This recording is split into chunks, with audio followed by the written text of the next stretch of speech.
Feel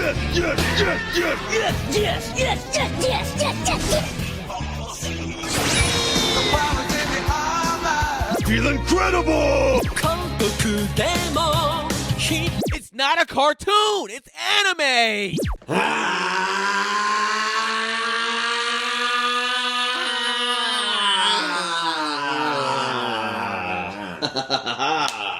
Yes! Welcome to another episode of Animeshun. We out here. No, Double Team is back. Hella pause. Hella pause. You should have said tag team. Tag team again. The tag team is back.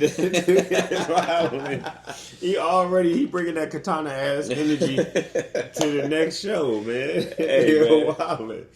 Yo, so yeah, it's been I hope y'all been enjoying these episodes for the past few weeks, man. Just for anybody that's doubted our consistency, kiss our ass, man. Yeah, they said that. Somebody said, I'm surprised I was able to go back to back. Yeah, 96, 97. Back to back is crazy. What is pause about that? Back to back, you gotta say back to back like Lethal Weapon. Back to back at 96, 97. Yeah, that's what it is.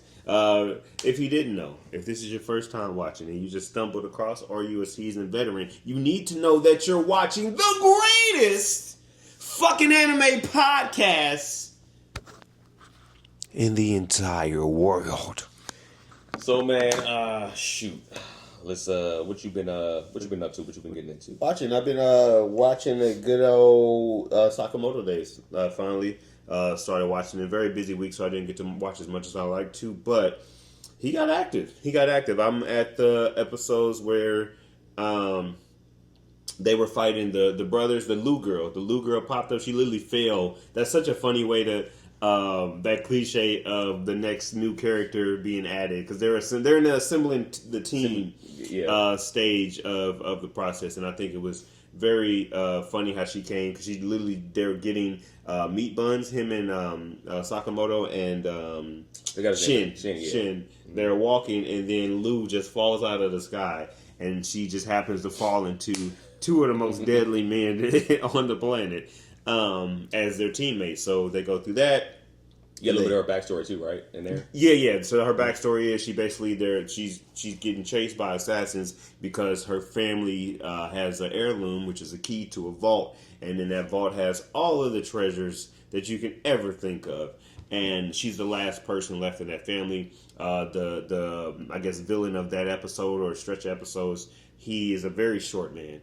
Little man syndrome. What's little mini me action going on, and he killed off her whole family, which is crazy. Killed her whole family, and she's the last one left. She's the last of the Mohicans, and she's fighting for her life. And she got some hands, though. She got some, like, Tai Chi action. She has the assassins try to get her, and she knocked up a couple of them out. Boom, boom. Knocked about 3 or 4 of them down, but they get overran, and she's about to get killed. And then that's when, right there, Sakamoto and Shin are sitting there like, oh, snap, we need to do something. And they come into action. Sakamoto being Sakamoto. What's his name? Turo Sakamoto. Lighten them up. Shin don't even really have to do nothing. Shin, I think, came in maybe at one point during the fight. They knock out them assassins, and then they run off, because they're about like 30, 40 of them other assassins start pulling up, start shooting. And that's always funny how they're able to dodge bullets. Just in media in general, I always find it funny when there's just like a freaking shower of bullets coming at the hero, and they're just able to run away from them. You're gonna see Sakamoto the way he's gonna be dodging bullets throughout this whole show. It's ridiculous. Yeah, it's insane, because even how he did it. Even before that, I forgot that part. Before this episode with Lou, Shin can't. He's just like, yo, man, I can't kill Sakamoto, man. Like, this is my idol. You sending me to go kill him. I can't kill him. I can't kill this dude. Like this is my guy. And the dude that sent him, the agency of assassins, whoever, was just like, all right, bro, if you can't kill him, then we got to kill you. Or basically what he's saying. Well, before that, he's just like, I'll give my life. Like, if you let Sakamoto live, because I seen how Sakamoto was living, he got his beautiful family. Just let him live. I'll take my life in place of his.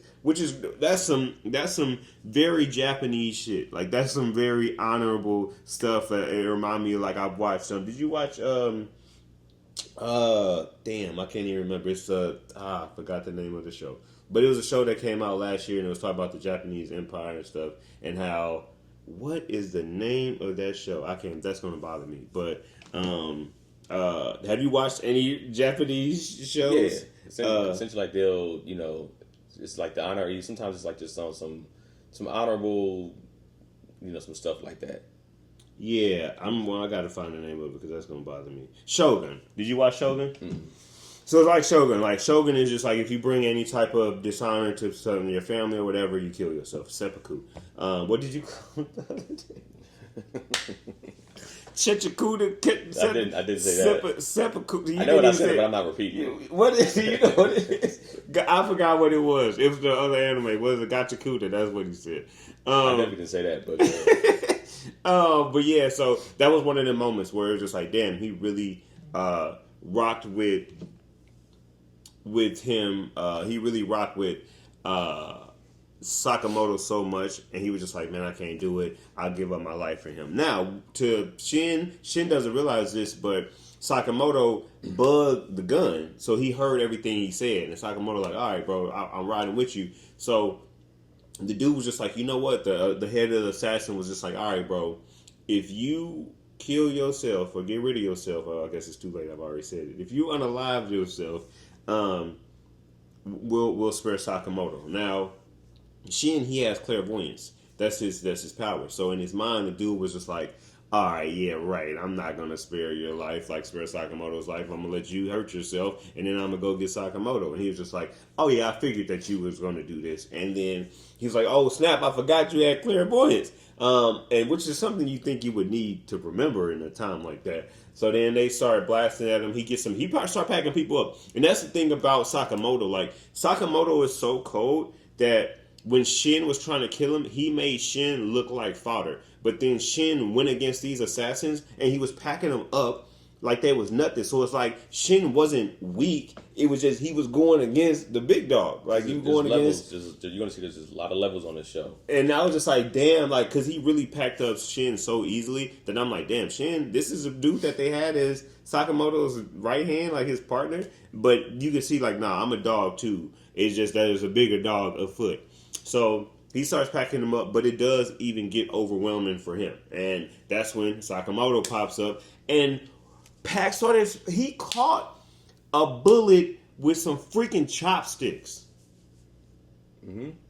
You can see I think they did watch John Wick or whatever. I don't know. Maybe I think they did watch John Wick because you're gonna see him do a lot of stuff with a pen. So you know they do. He kills somebody with a pencil. There's a pencil, a freaking pencil, the Yari Baga. Yes, well here he does a lot of stuff with a pen, and he just be like, all right, this is a lot, but it's fun, and it's gonna start to get dark. Okay, so who you gonna take, Sakamoto or John Wick? I'm taking Sakamoto, bro. Over Wick? Oh, nigga, it's not even close. Sakamoto is packing up John Wick, bro. He's packing John Wick up. If you this dude caught bullet with chopsticks, like you just said. John Wick's not catching bullets with a chopstick. He's been shot already. He's essentially been killed in the last movie. Well, and we will. I guess we'll see, right? But then I guess John Wick 4, whatever, he is essentially dies. Right. But what you're about to see, what Sakamoto's going to get into on this show, it's not even close about what John Wick can do versus him, even from a hand-to-hand combat standpoint. It's not even close. Because you remember, Shin said, "Oh, I'm not going to kill Sakamoto." He didn't have a chance to kill Sakamoto. Like he couldn't kill Sakamoto if he tried to. Yeah. There's nothing he could have did. So I mean, he really tried. He tried to. He and also too. That's why I forgot to talk about. He deflected Shin's bullet because Shin went into his grocery store and tried to just like, hey, what's up, Sakamoto? Bow, and tried to shoot him at point blank range, damn near. And Sakamoto threw off the trajectory of his bullet with a piece of bubble gum. Mm-hmm. He spit out a freaking jawbreaker. All that shit. And it knocked the trajectory off the gun off, and then he proceeded to beat the dog shit out of Shin. To where he knocked him out cold, put a bug into his gun, and then that same bug gun ended up saving Shin's life because when Sakamoto pulled up, catching chopsticks with his bullets, he just socked everybody out. And that's another thing too about Sakamoto. He got a agreement with his wife that, and she did some crazy Mary Jane shit, honestly, to make him not stop killing. But she said that, hey, he can't kill. So everybody was neutralized. But then they had a conversation with Shin, and Sakamoto was just like, man, you iced everybody there. And then his husband, Sakamoto's wife was like, oh, you were killing people? And he was like, no, I didn't kill anybody. I promise I didn't kill nobody. Like, I just knocked everybody out. She was like, okay, like, you better have, because if you kill somebody, you getting divorced. And I was just like, damn, like, she's stone cold, too. You don't want to lose a convenience store. That's what you said, women threaten you with divorce and trying to take half. Let me tell you something. I don't think there's no pussy out there that's that good. That's going to make me, like, if I'm an assassin, I'm a killer, bro. That's what I do. I'm not going to kill your wife? No, I'm not kill her. I'm saying I'm a killer. Like, I'm a killer, E-R. Yeah. I mean, that's what I do. If I got to kill somebody to save my family, you're dead. I'm not going to be like, oh, well, honey, I can't kill this person because it's like, yo, if they're going to kill my daughter and my wife, gotta get them about and it's like, yo, they're on some like, yo, I'm not going to stop until I do. That means I have to get rid of you. You're gone. You're done. I'm not playing this game. You're not going to put a Batman and just break his legs and incapacitate him to where he can't. He's going to keep trying to come for me. So it's like, I look at it, when I saw that. I mean, I think that's the comedic relief of it, right? It's just like, you know, his wife being like, I'm going to leave you. So I accept that in the world because it's just like, that's the comedic relief. That's the funny part about it. It's like, right. And that's probably why they have it to where it's like, oh, he can't kill somebody. And maybe towards the end of the show, they're going to have it to where he's going to have to kill somebody. And she's probably going to either accept it or whatever the case may be. But, yeah, I think that it's going to be, the show, like I said, I'm on episode, I think it's 18 right now. Yeah, I'm on episode 4. And you see, because even with, oh girl, I forgot her name. Lou, like, when she fights those twins or whatever, I don't know if that part already happened, but like, when she starts to drink, no, like, she hasn't drank yet. Yeah, when she starts to drink, it's funny. So there's 2 twins on there, not twins. There's 2 brothers on there because the little man gets packed up. The little man's army and stuff gets packed up. So he says, "Oh, we got to send some real deal assassins." They send real deal assassins. It's a brotherly group. Well, you know, it's the cliche anime and also media. So I'm not social media, entertainment ish. Duo where it's one smart one and one stupid one. So there's a bald one, which is stupid. The long haired guy, he's a smart one that's telling them stuff. So brains and bronze. It's the I mean, it's in Invincible. It's in any show or anime that you can think of. They have that dynamic duo of the brain and the bronze. So that's basically what it is. They got an crazy attacks, tag team attacks, group attacks that they be doing. They get Sakamoto grabs this nigga's head, and they on a roof. They catch Lou, Shin, and Sakamoto on a roof. Sakamoto grabs one of the brothers' head and bashes it into the roof, and they collapse into the bottom of the top floor. That's insane. Like, how strong is this dude to not only make a crater into the damn roof, but to knock somebody through that bitch?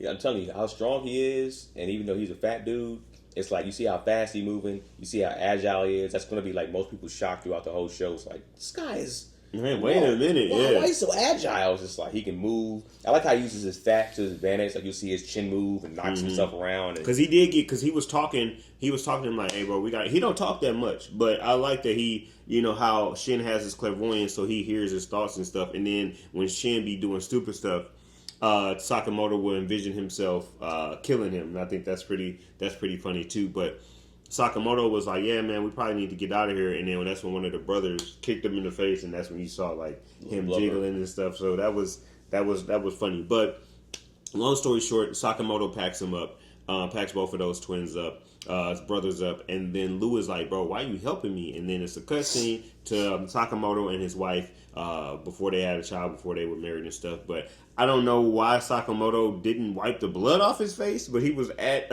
on a date in a snowy, like, ice rinks type of situation that was on a roof. It was like a rooftop roller rink, snowy Christmas situation. But they were talking to themselves, and she was just like, "Bro, Sakamoto, bro, you got blood all on you. Like, this is ridiculous. Like, you need to get it together." And he was just like, "Man, which you didn't take an extra 30 seconds to wipe all the blood off your neck, bro." But she was like, "You killing people. You know, like, you got to stop that. It means something to people." And he was just like, "Hey, that's my job. I got to kill people. That's my job." She proceeds to jump off the roof. Sakamoto, as cold as he is, he's still a human being. So this man Sakamoto runs down. The suspension of belief is crazy. He runs down the building, jumps and catches her and falls into the snow before she can fall to her death. And she's just like, see, my life is precious. You just risked your life to save my life. Now think of all the other lives that are precious. And it's like, bruh, get out. And it just reminded me of how Mary Jane did that in Spider-Man. She was just like, oh, well, if you don't care about me, and then she just jumped off a building and Spider-Man was like, bro, why'd you do that? Like, you do that shit with me, you're dead. My wife now, she wants to jump off a building. I'm like, oh, what are you doing? And I was like, oh shit. Well, because if you put why would you do some stupid shit like that? It's like don't put somebody else's life at risk to prove a point. Man. Yeah, don't be. If you jump off that roof, you better be Mac 10 or somebody. Because it's like you can't be. We both can't be dumb here. Yeah. we need, like, you're supposed to. My wife is the smart one in our relationship. We're both smart, but my wife is the intellectual one in our relationship. Right. So I don't need her. I need her to be able to not do the dumb shit like that. You know what I'm saying? Which my wife, I don't think she'd be like, you know what, Kenan? I need you to pay attention. But you know what's funny? I asked her and I was like, would you die for me? She went, she was like, no. She was like, what? That's stupid. I was just like, all right, now I know where we stand. That's funny. She said, would you die for me? I said, no, I wouldn't. No. I was about to, but now that you said that, they said, you on your own, big dog. Hey, man, if you put yourself in a position to get killed on purpose, I might be like, well. I feel like both of y'all would if it came down to it. I know. It's fun to talk about it, but if it happened, I don't think she actually would. I think she, I guess it might depend on the circumstances and her just automatic reaction. Yeah. On something. I think she'd at least try to push you out the way. If somebody was just like, and then she'd be like I don't trust her reflexes. She'll push, miss me, get shot in the head. I'm like, no. Her blood on you and shit. Because she missed you completely. That's crazy. Yeah, now I get shot too. I'm like, man, fuck. So now we both dead, arguing in heaven. Nah, it ain't worth it. Arguing in heaven is hilarious. But yeah, long story short, long recap. That's short. A long ass recap. Sakamoto and Lou, and they go to the vault with Shin, and they pack up little homie. Little homie gets packed up, and then they open up the vault. They see all of the riches in there, and then they share sake together. And the sake bottle is actually an heirloom from Lou's dad, saying, "Hey, I'm putting this," because everybody from that come from that family. They put something in that safe, in that vault, to pass down to the next person, something that means a lot to him. So it's a bottle of sake that Lou's father said, this is a bottle of sake that I'm going to share with Lou when she gets of age. So that was an emotional moment. She's like, you know what, you got to save my life. My dad was supposed to share this bottle of sake with me. Since he's died, I'm going to share it with y'all. So they just kicking in the vault, drinking and eating. The meat buns, because that was the whole point of them being in that space with her. They had to go to Chinatown to get meat buns. And they shared the smashed meat buns together, and that was the last episode I watched. All right, appreciate you, Rob. All right, so I've been I finally started watching that show Gachiakuta.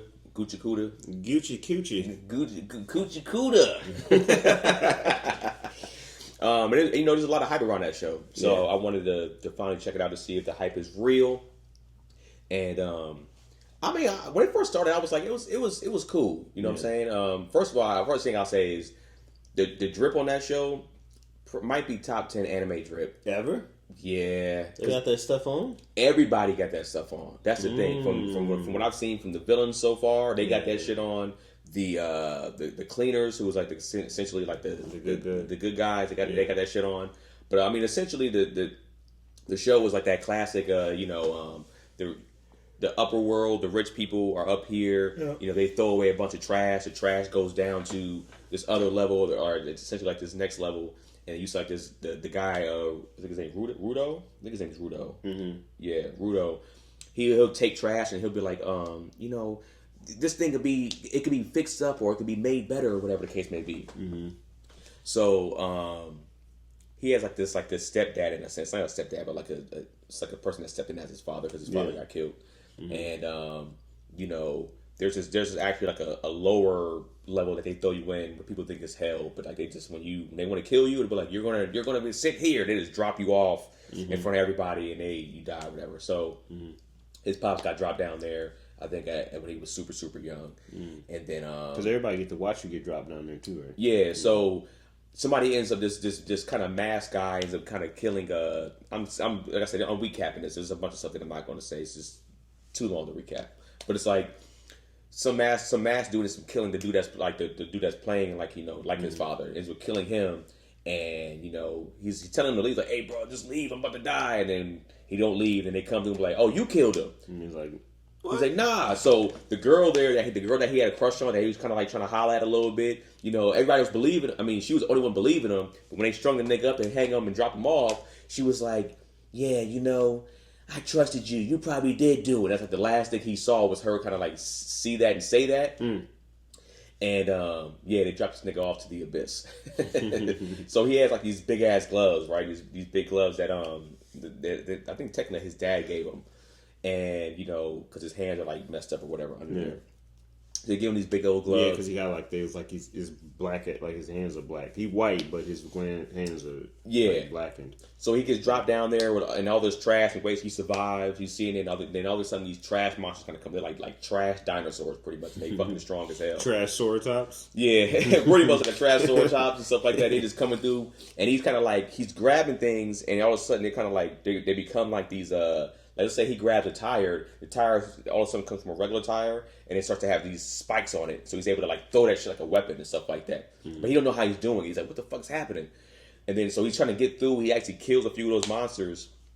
And then this one dude's kind of just sitting there. He's like masked up or whatever. And he's sitting there watching, and he's just like, oh man, this motherfucker. All right. So he goes over there and he helps the nigga out, and he has like this umbrella, right? And this umbrella turns into this big ass fucking weapon. This nigga is wrecking shit. He's just like, nigga, who you? Who you? He's like, hey man, the name is Engine, dog, because I run shit. You know what I'm saying? Essentially, right? And so Engine's kind of like breaking some stuff down to him, and he's just like, I just want information. Why, I want to get back up to where I just came from, so I can kill all these motherfuckers that sent me here. And he's just like, man, information costs. So you got to chill for a second. I can help you get there at some point, but you got to just listen to me. Nah, fuck all that. And so he's like, all right, bro, I'll drop you off over here. And essentially, these other cats see him. They're like, oh, where are you from, man? He's like, oh, yeah, I came from up there. He's like, oh, you a Spherite. Spherite? And it's essentially, those are the people from up there. He's just like, yeah, we don't really rock with them niggas like that. Man, they actually giving a lot of money for even your head, nigga, so we going to have to take you out. So he ends up fucking them up, and Engine comes back, gets him. He's like, yo, I want to make you part of the cleaners. But you just gotta like chill out for a second. I got you. Yeah, just chill. Just chill. If you get your shit together, and the information that you want. Trust me, my boss can probably help you with some of that shit. But you're gonna have to wait to meet him and all this other shit. So, just going through the episodes, you know what I'm saying. You're bringing them through the cleaners and where all the people are, and they end up meeting the receptionist, who's one of the baddest black chicks you're gonna see in anime, dog. Is she one of the baddest chicks you're going to see in anime, though? Yeah, she's one of the baddest. To me, I think she is. Here she go. Her name is Simiu Greer. So there's a thing that they have called vital instruments. So he ends up finding out his gloves are vital instruments. That's what that dude's umbrella is, a vital instrument. So when he comes down to the receptionist, which is, like I said, Simiu Greer, the black girl with the like curly like blonde hair or something like that. Curly, either blonde or like white hair. I think she's going to get cosplayed a lot coming up. I think she's going to be like, you're going to see her get cosplayed a whole lot, in my personal opinion.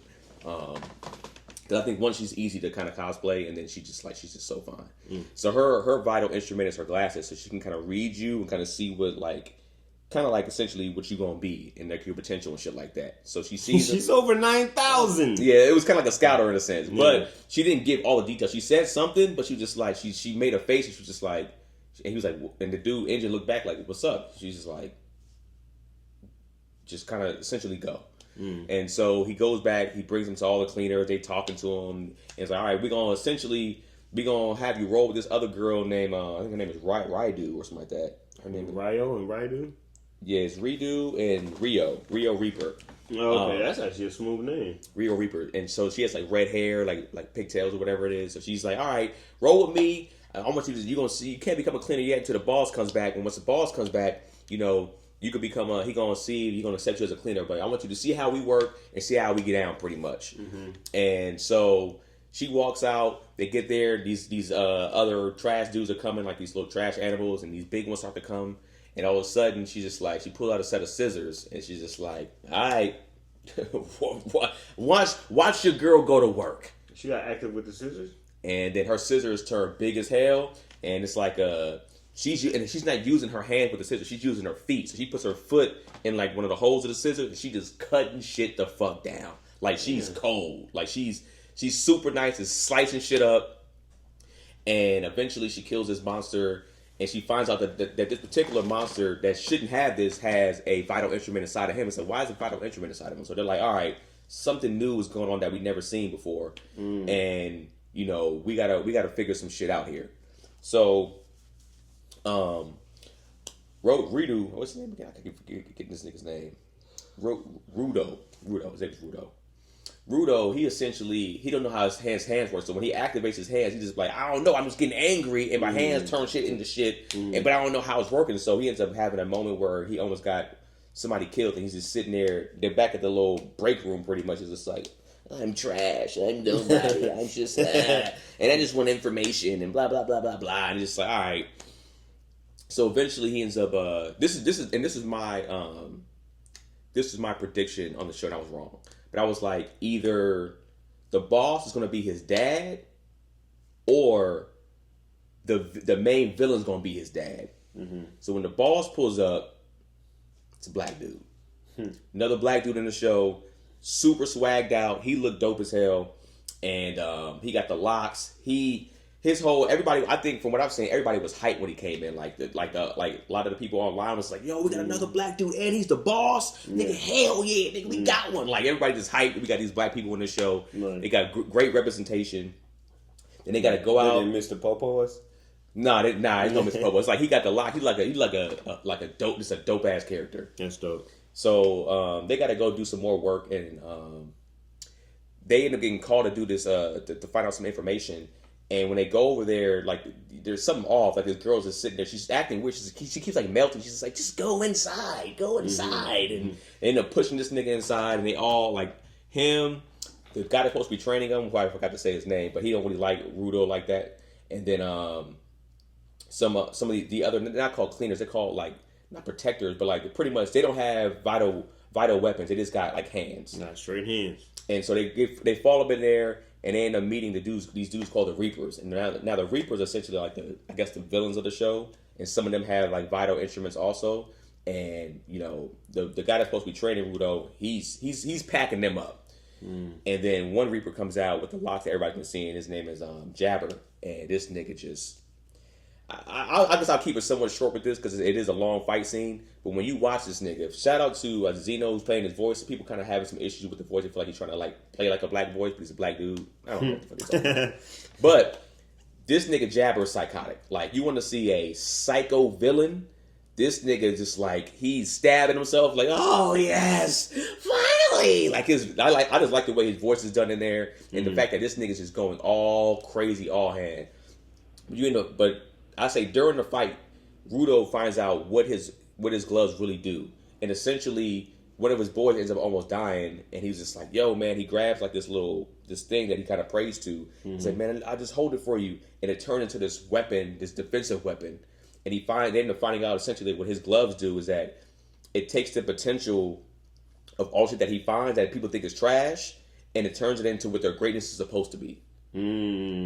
So if he finds like this microphone right here, he got his microphone, it's like somebody might have threw it away. It's like, now this microphone can alter this and with the frequencies and all this stuff, and so it'll start to work and do all those things for him. It looked like he was breakdancing. Like, But essentially, and I think he's the only one that has that type of skill to where he can turn anything into a vital instrument. Like his gloves can turn anything into a weapon, whereas everybody else be like, hey man, these are my scissors. You touch my scissors, I gotta kill you, nigga, because this is all I got. That's all I got. So he can turn the hoe into a housewife. Essentially, he can be like, he can get a baddie, and it seems like the Rio the Reaper seems like she kind of like feeling him. Maybe she's just playing the game right now, but it seems like she's kind of feeling him also. So that might be like his new chick down in the undergrounds. But it also the slums. But she a bad guy. But she a bad guy. No, Rio the Reaper with the scissors. She's a good guy. Oh, yeah, you said Rio the Reaper because I thought Jabber. Yeah, Jabber's the bad guy. What are they called? They're called. Because I thought you said they were called the Reapers. Yeah, she is. That's crazy because she is technically Rio Reaper, but they're called Reapers. Yeah, I'm not tripping. So she's Rio the Reaper, and then they also have another group called the Reapers. Yes. Okay. Yeah, I'm not tripping. So,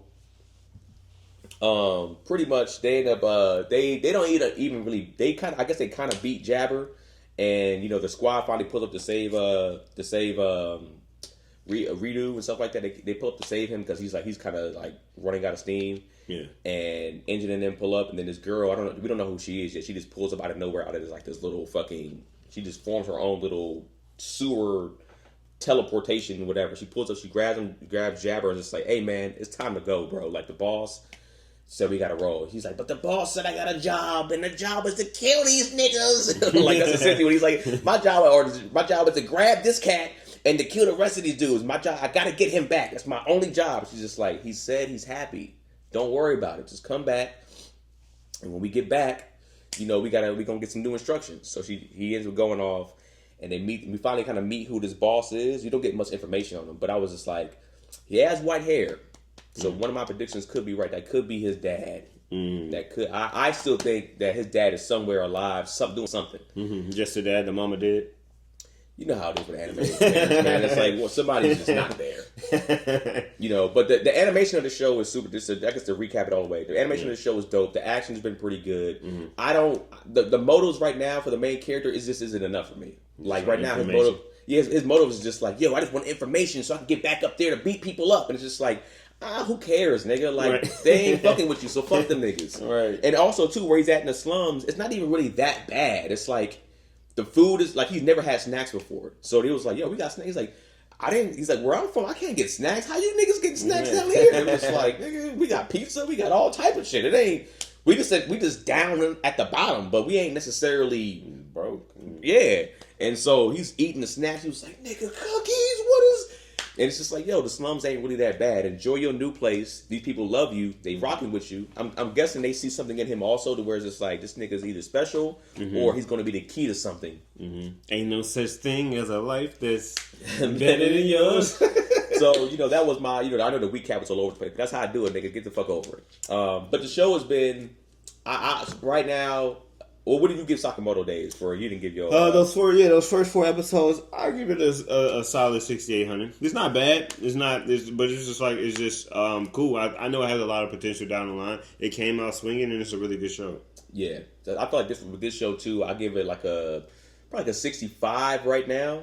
I do think there's a lot of room to grow. I think they're world building because they're not finished building even the layers. Because like I said, it was like essentially rich people. Then there's like... It's not underground. It's like next to the rich people, like the hood, like the slums in a sense. Yeah. And then there's the underground, which is where he's at right now. Yeah. So they're still telling you, all right, these particular places and probably why these things are separate and why they're throwing away trash that's still good technically and all that type of bullshit. So the show's been good in my personal opinion, but there's room to grow. The main character. I'm not right now. My favorite character is Rio the Reaper and Engine. Engine is dope. He got swag. That nigga, he looked dope. You know what I'm saying? And they haven't got to the black boss. They haven't showed him get in action yet. But he got to get active. I'm sure when he get active, because they said he's like this, like yo, he ain't our boss like that. It was just like, hey man, he's strong, but it's like we just think he's a good leader, so we follow him. Yeah. It ain't on some like I control all y'all niggas. It's like. Yo, you know what the hell you doing, so we respect you in that sense. Yeah. You the guy. So, yeah, 6,500 for that show. 6,500. So now that football season is here, what anime characters, either would you compare to NFL characters, or, I mean, you can even make anime characters and how you want, if you want to build it as a team. Like, what would be your anime football team? And what would be my anime football team? First and foremost, our coach would have to be... I mean, for me, it'd have to be Jiraiya. I'm a big I'm a big Naruto fan. I feel like Jiraiya would be a great coach. I think somebody on our team, our quarterback, not necessarily from a skill perspective, because I think the rest of the team, people on his team, would be a lot more powerful than him. But from a motivational perspective, I think Edwin from Attack on Titan. I feel like he'd be a great quarterback, a great leader of the team. Just when he's like, my soldiers rage, my soldiers fight, like just all of that stuff before he got everybody on his crew killed. I think that's the type of motivation that you need. I think the easy, the low-hanging fruits from an anime perspective, I think having somebody like, I'm just thinking about somebody that's super fast. Having like somebody, even like Itachi, having Itachi as like a receiver would be super cool because it's just like he can put the corners under a genjutsu or the whole field under a genjutsu and be wide open. I think from a speed perspective, like who I have as a running back, I mean, I think you can go two ways. You can go with super fast or you can go with like super strong. I've always been a fan of like the Jamal Lewis's and like the big backs, dudes. yeah, that are fast. So I probably honestly I put Broly in the backfield. Honestly, I put Broly just being able to hand it off to Broly like that and just have him go crazy. You don't even need a fullback. You don't even need a line. Honestly, it just be Edwin and Broly and Itachi just out there in the flats. So that'll be my team on my line. I probably have. You didn't go full line. I know that's yeah, like no, yeah. I was like, oh, my pulling guard and nothing like that. But I think, I think from a pure skill guy perspective, running back Broly. I have running back could be. I'm gonna have a lot of Dragon Ball Z people. Running back Broly, QB Edwin, Itachi is my receiver, and then my other receiver will probably be Piccolo because he's just tall as hell. And he can just move fast. Like that'll be my outs, and then and then tight end. I don't know who I have as tight end. Broly would be so good at so many different positions. Yeah. That I feel like at tight end, who would I have at tight end? I'm trying to think of somebody. I put Broly at tight end, and then I switch, and then my running back will be. Who would I put at running back? I think it's just somebody that can move. Honestly, I put this is a stretch for sure. He wouldn't have to get caught. Well, I mean, you can't tackle him, but I put Killerwood. Killerwood would be my running back. small. He could he'd be like just moving and grooving. I know that there's faster people, but I think Killerwood would be my running back. Okay. Shoot, coach wise, I don't even really know. I guess if I'm going coach wise, if I'm going Dragon Ball Z, it'd be Dragon Ball Z because that's the word I'm the easiest familiar with right now. I'll go Whis for the coach. Okay, you know what I'm saying? Just you can get guys. This is gonna be probably a shocker to you, and you're gonna probably fight me on this. But for my quarterback, I'm gonna have to go with Tanjiro. For your quarterback, I'm going with Tanjiro, man, because one, he gonna get the job done, but two. From a motivational standpoint, he puts the inspiration into all the people that remember. When it comes to even Demon Slayer, he inspired a lot of the Demon Slayers, even the Hashiras, and even when he's dealing with the upper moons and cats dying, he's making cats go like, "Man, you know what? You're right." He pushes them to their max and their limits, even his homies. So I think that he will be. It's not from a skill standpoint or like from a physical standpoint. It's like Tom Brady in a sense, right? He's not. Tom Brady was never the most physically gifted guy at all, but he was inspirational. You see how he talked to players on the field? Have you ever watched him talk to players on the field? Yeah. Inspiring. He's getting getting the best out of players that are mediocre, and that is Tanjiro. He's gonna get the best out of mediocre motherfuckers. Who's a mediocre player that Tom Brady got good? I mean, I would say his receiving core, for the most part, besides Randy Moss, those guys were like okay receivers. They're not Hall of Famers. Wes Walker. Walker, but I'm saying like his receiver, like there was a slot guy. I was talking about his actual Chad Johnson. His excellent. Yeah, Chad Johnson wasn't great in over there. You talking about? You wow. He wasn't great in New England. Who was? I forgot his It's like a balder light skinned dude. I forgot his name. Harrison? No, he played defense. But then you had Deion Branch. Like, he's not considered a Hall of Famer like that. Like Branch, yeah. He's solid, but he wasn't like this. When he went somewhere else, it's like he's not going to be this go to guy. Yeah, that's true. So like I feel like he always made his receivers better than what they were. And if they went somewhere else, besides a Randy Moss and stuff like that, besides a Amendola or who else was over there? Not necessarily Amendola. Who was other? Julius Edelman. Yeah, Edelman. And stuff like that. Edelnut. Yeah. Jules! So running back, man, I was torn between this. But, and you had some good ideas with Broly. But running back, no, you know what? I'm going to go tight end. Tight end first, I'm going to go Eren Yeager. I'm going to go Attack on Titan. He going to be a tight end on the field? He gonna be like, all right, we already said That's gonna be my George Kittle. He's gonna be able to catch everything. He's strong as hell. He's gonna be just bullying everybody all over the place, man. I'm gonna go with Gone as my running back, but this is Gone when he goes max. When he goes with the big hair, brolic, you give him with them little ass shorts on, boom! He's gonna be knocking motherfuckers over, man. As my receivers, I'm gonna throw Vegeta in the slot. He's small, but he's strong. He's fierce. That's a great one. He's not gonna be afraid to go over the middle, take hits. He gonna want to go over the middle and knock motherfuckers out. He want the hospital boss. He want. Come on, baby! Let me see if I'm putting on my ex and I guess my ex receivers and stuff like that. Let me see. I guess from an easy standpoint, I would go Goku because come on, because he will be unstoppable. He'll be the guy you just throw the hand up to. He's like he's Randy Moss. You throw the hand up, boom, just throw that rock up there, give it to me, and I'm gonna be to make something happen. Because if I gotta go Super Saiyan God, Super Saiyan Blue, Ultra Instinct, the guy just get the ball and he's gonna be dodging niggas can't hit him.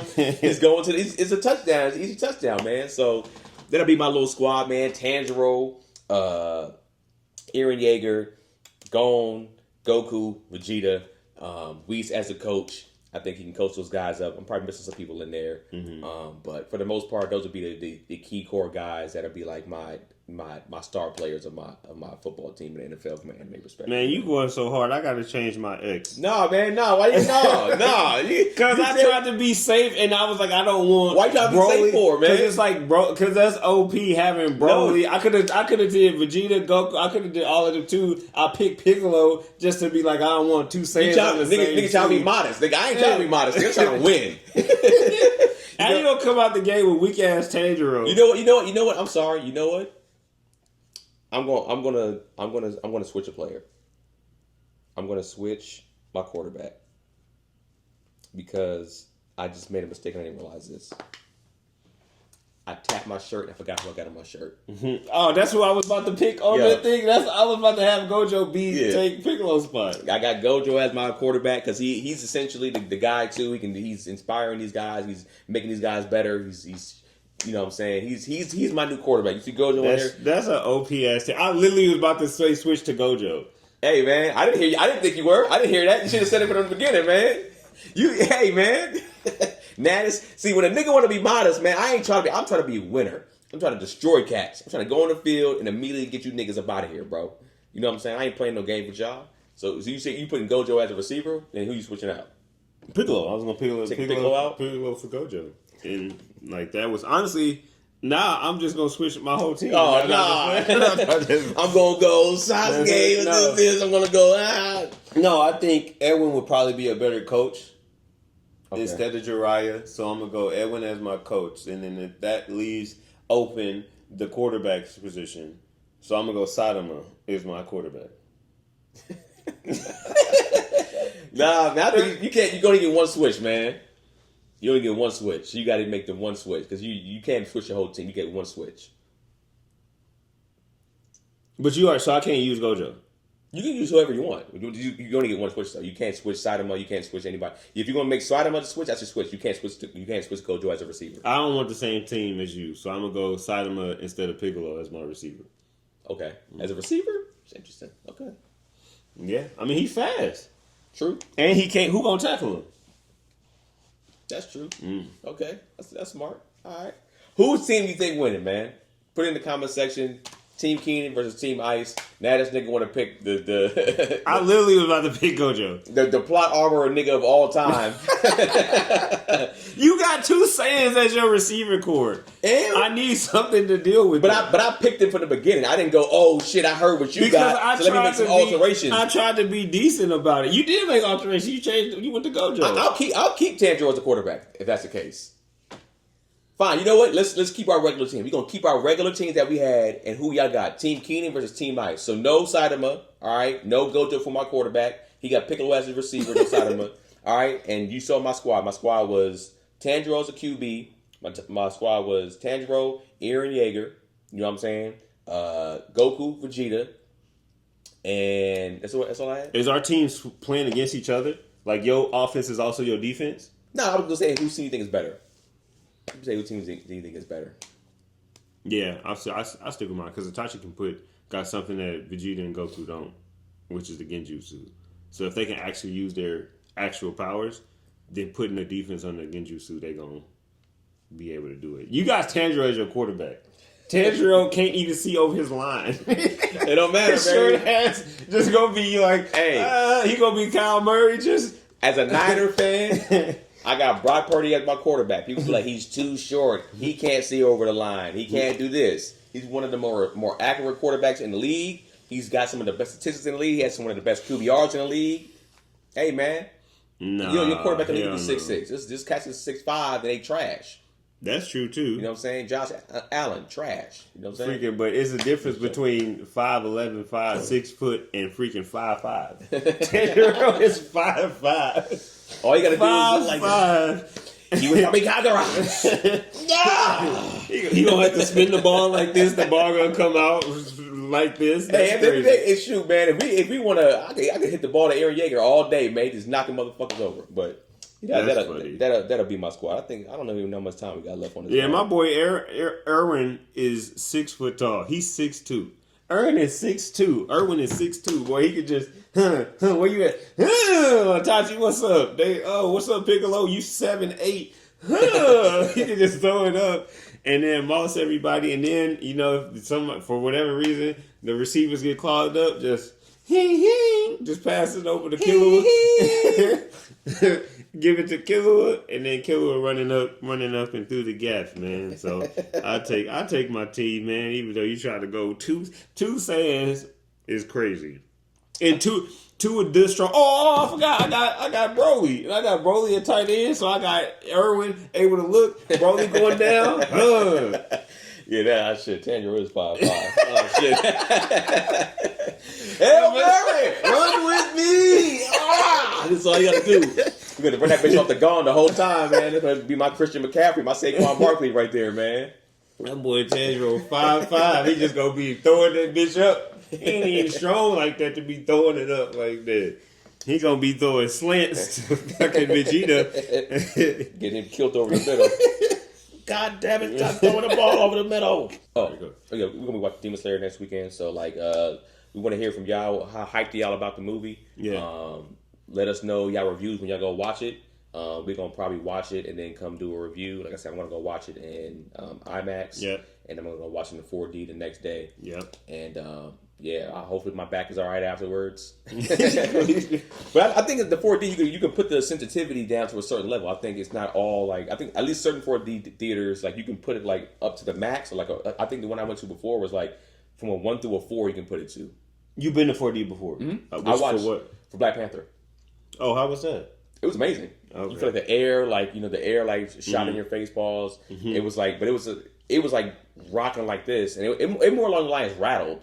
Like it was like shake and rattle. But like I remember they were flying in the air, like one of the airplanes in the movie. Mm-hmm. It just felt dope because I felt like you were like flying with the pilot like this. It was super dope. That's dope, and that was in 2018. So I'm sure they made a lot of improvements and upgrades to it. Well, the 4D theater that's by my house is really, really new. It's like probably not even 3 or 4 years old. Oh damn! So maybe like 3 years old. The one that I went to watch Black Panther was like it was an old kind of an older theater. Mm-hmm. So I think they added 4D too. This one came with like 4D. They specialized it for this theater, so it should be super dope. But yeah, it's gonna be Ice there. My lady and my brother's gonna all be watching the movie with us. It's gonna be dope. And then we'll probably, if we can, we'll go record and give y'all a fresh ass episode. And then the lives are coming soon. If not this upcoming week, probably the week after that at some point. We're gonna give the Patreon subscribers they get it fresh off the oven. While we making it, y'all gonna be watching it just like we did back in the day. And the cool part about that, we'll take questions from you guys as well, questions and comments throughout the live. So if you're not a part of that Patreon, bring your ass over to the Patreon and get these early episodes 2 days early. And y'all about to be part of the live, and we'll get back into posting stuff on the Patreon as well. So the exclusives are coming, man. The exclusives are coming outside of just the 2 days. So bring your ass. All right, man. Anything? Like I said, October. It's actually October 10th and 11th. 10th and 11th. 10th and 11th for Fort Worth, Texas. Yep. I'll have a link up ASAP. And As soon as possible. Yeah, man. I'm Ice McGowan. Keenan Baker. Thank you for tuning in to another episode of Animeshun. We out. And so anime was solved forever.